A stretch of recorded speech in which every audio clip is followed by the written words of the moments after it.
America ప్రభుత్వం ఒక shocking నిర్ణయం తీసుకుందని చెప్పాలి. ముఖ్యంగా సిల్వర్‌కి సంబంధించి ఇది రేరెస్ట్ మెటల్ అని ప్రకటించడం జరిగింది.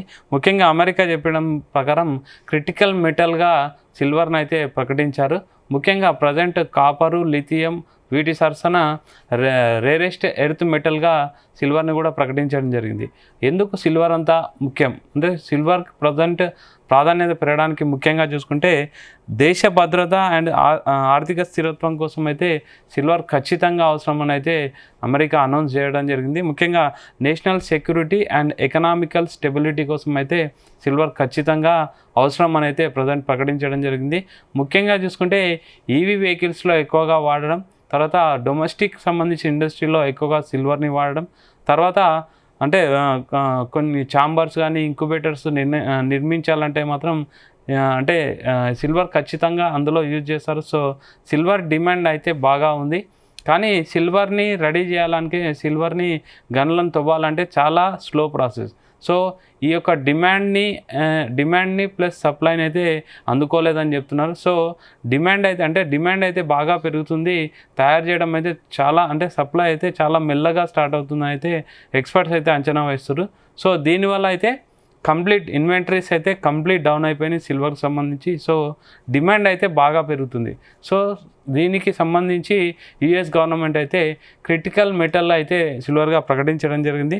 ముఖ్యంగా సోలార్ సంబంధించి కానీ, ఎలక్ట్రికల్ వెహికల్స్ సంబంధించి కానీ, అడ్వాన్స్ ఎలక్ట్రానిక్ కానీ, సెమీ కండక్టర్లో కానీ సిల్వర్ వినియోగం బాగా చేస్తున్నారని అయితే ప్రజెంట్ ఎక్స్పర్ట్స్ చెప్పడం జరుగుతుంది. తర్వాత అమెరికా ప్రభుత్వం సిల్వర్ని స్టాక్ ఫైలింగ్ చేయబోతుంది. డొమెస్టిక్ సప్లై పెంచాలని ప్రయత్నిస్తుంది. ఇండస్ట్రీలకు ప్రత్యేక ప్రాధాన్యం ఇవ్వడం ముఖ్యంగా చూడడం జరుగుతుంది. సో భారీగా డిమాండ్ అయితే పెరిగే అవకాశం ఉంది. తర్వాత మైనింగ్ అయితే వెంటనే జరగదు సిల్వర్ సంబంధించి. సో కొత్త ప్రాజెక్టులకు చాలా సంవత్సరాలు పడుతుంది. సో దాని విధంగా అయితే సప్లై నెమ్మదిగా జరుగుతుంది. తర్వాత డిమాండ్ మాత్రం వేగంగా పెరుగుతుంది. దీని ప్రభావం మార్కెట్ పైన ఎలా ఉంటుందో ఒకసారి చూస్తే సిల్వర్ ధరలు ఇంకా వాలటాలిటీ పెరిగి ఇంకా పైకి రావచ్చు.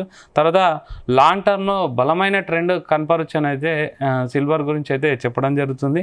తర్వాత మనీ మెటల్ ఎక్స్చేంజ్ కూడా ఇదే హెచ్చరిస్తుందని అయితే ఒక ఆర్టికల్ కూడా చెప్పడం జరుగుతుంది. తర్వాత ఒకప్పుడు పేదల బంగారం అనుకున్న సిల్వర్ ఇప్పుడైతే స్ట్రాటజిక్ మెటల్గా మారుతుంది. ముఖ్యంగా సిల్వర్ అనేది పేదల బంగారంగా చెప్పబడుతుంది. సో అంటే ఎక్కువ బంగారం కొనలేని వాళ్ళు సిల్వర్ పైన ఎక్కువ ఇన్వెస్ట్ చేస్తారు. కానీ ఇప్పుడు రాను అంటే ప్రజెంట్ ఆల్రెడీ అయితే బాగా పెరగడం జరుగుతుంది. లాస్ట్ 1 year చూసుకుంటే ఇంచుమించు 120% పెరగడం మనం అబ్జర్వ్ చేయొచ్చు. ఇంకా పెరుగుతుంది.